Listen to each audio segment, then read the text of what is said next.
Mr. President. Senator from Washington. Mr. President, it was just 1 year ago that President Trump was sworn into office, promising the American people he would break through the gridlock to get results for workers and families, that he would work with Democrats and Republicans, that he would be this great deal maker, the best, he said. Well, Mr. President, this past year has proven quite the opposite, and nothing has made that clearer than what we've seen these past few days. This has been a year of chaos and dysfunction, of bullying and attacks, of hatred and division and controversy and crises, and that's just what we've been seeing on the President's Twitter feed before breakfast. So, Mr. President, on the heels of so much utter dysfunction and disarray coming from this Republican government, it is fitting, even while deeply disappointing, that President Trump's first year has ended with him pushing our country into a completely unnecessary government shutdown. Because, Mr. President, there is no reason, absolutely no reason at all why we should be in this position. Democrats have spent months trying to get the President and Republican leaders to work with us. We have spent months pushing Republicans to work with us to pass a long-term extension of the Children's Health Insurance Program that gives millions of kids access to care. We have spent months pushing Republicans to work with us to pass funding for community health center programs so many of our patients and families depend on. We have spent months pushing Republicans to work with us to pass disaster relief for our families and communities who have been hit so hard. We have spent months pushing Republicans to work with us to support our veterans and to combat opioid and substance abuse. We have spent months pushing Republicans to work with us to increase investments in education and healthcare and other domestic and defense priorities. And, Mr. President, we have spent months and really years pushing Republicans to work with us to protect the hundreds of thousands of dreamers across our country. Young men and women who have known no home but America, who have spent their entire lives reciting our Pledge of Allegiance, who think of our great country as their great country, who now, through no fault of their own, are facing the prospect of being torn from their homes, from their families and their friends, and deported to a country many of them can't even remember. Mr. President, months and months we've been spent trying to get Republicans to work with us. Months and months we've been urging Republicans to join us at the table. Months and months trying to solve problems with solutions that had bipartisan support.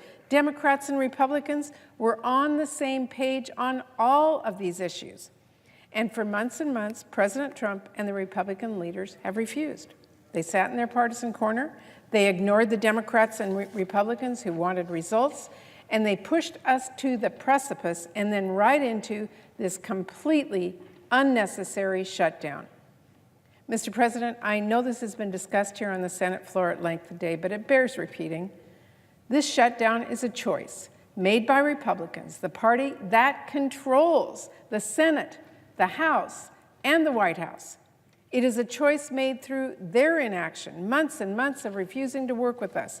And it is a choice made through their actions, trying to jam through a partisan bill at the last minute they knew couldn't pass, blocking our last-minute efforts to keep the government open for a few days while we negotiate an actual deal, moving the goalposts in the last-minute negotiations between President Trump and the Democratic leader from New York, and now spending their time trying to point fingers and place blame instead of facing up to their responsibilities as the governing party.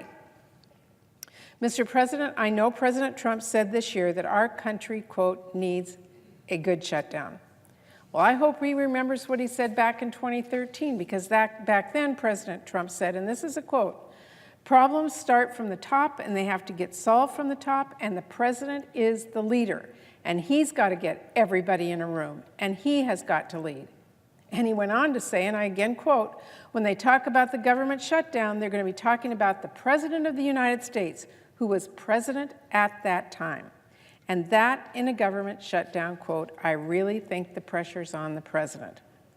Mr. President, I don't say this often, but President Trump was absolutely right in 2013 about the Trump shutdown of 2018.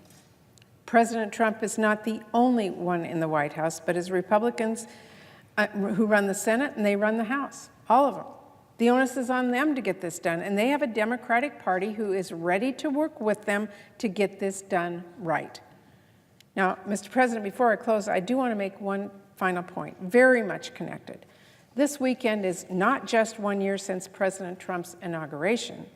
It is also the anniversary of the Women's March, when millions and millions of people across the country stood up to make it clear, wearing those bright pink hats, that they weren't going to just sit by and watch. I was at that incredible Women's March here in D.C. a year ago, and I remember thinking to myself, this is what a democracy looks like. People getting involved, getting engaged, speaking up, speaking out, fighting back, and standing strong. So for those women and men at the marches this weekend, and for the millions and millions more who are looking at what is happening in our country and feel so strongly this just isn't right, Democrats agree, and we've got your back. So I'm going to keep fighting as hard as I can, and I'm going to keep making it clear I stand ready to work with anyone from any party who's willing to stand with me to restore respect and get results.